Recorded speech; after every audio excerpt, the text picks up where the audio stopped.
રાજકોટ જિલ્લાના ગોંડલ ખાતે રહેતા રાજસ્થાની યુવાન રાજકુમાર જાટના મોત કેસમાં 1 મહિનો થઈ ગયો છે, પરંતુ હજુ સુધી પરિવારને કોઈ પણ ન્યાય મળ્યો નથી।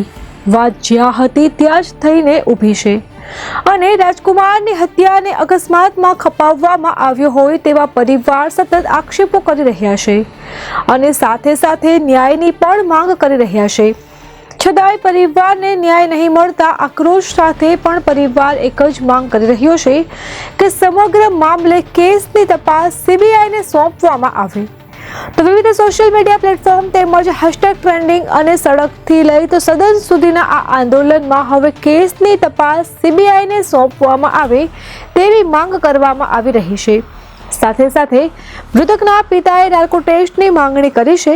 મૃતકના પિતાનું કહેવું છે કે મારો અને ગણેશનો નાર્કો ટેસ્ટ કરાવો। મૃતકના પિતાનું વધુમાં કહેવું છે કે જો હું ખોટો નીકળું તો મને ફાંસીએ ચડાવી દેજો। તો પોલીસની સામે આક્ષેપ કર્યા છે અને કહ્યું કે જયરાજસિંહ અને ગણેશ જાડેજાને બચાવવાના તમામ પ્રયાસો પોલીસ દ્વારા કરવામાં આવી રહ્યા છે। જોકે આ મામલે 9 એપ્રિલે વધુ સુનાવણી હાથ ધરવામાં આવશે। તો બીજી તરફ તેમના એડવોકેટ જયંત મુંડે જણાવ્યું હતું કે દેશ વિદેશમાં વિકાસના મોડેલ તરીકે ઓળખાતું ગુજરાત એ એક એવી ભૂમિ છે જ્યાં આપણા રાષ્ટ્રપિતા મહાત્મા ગાંધી, એકતાના પ્રતીક ભારતના પ્રણેતા સરદાર વલ્લભભાઈ પટેલ, આપણા પ્રધાનમંત્રી નરેન્દ્ર મોદી અને ગૃહમંત્રી અમિત શાહ ત્યાંના વૈશ્વિક રાજકીય પક્ષોના ગુજરાતના વતની છે। તો આ સમગ્ર મામલે આજે 1 મહિનો પૂર્ણ થયા છતાં હોવા પણ કોઈ પણ કડક કાર્યવાહી કરવામાં આવી નથી।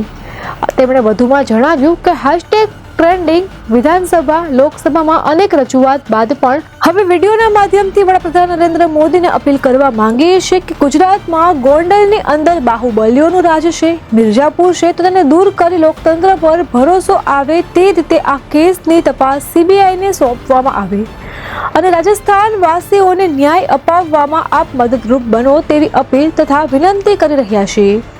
તો અત્યાર સુધીમાં 25 ધારાસભ્ય અને 4 લોકસભા સાંસદે વડાપ્રધાન અને ગૃહમંત્રીને પત્ર લખીને આ મામલે માંગણી કરી ચૂક્યા છે।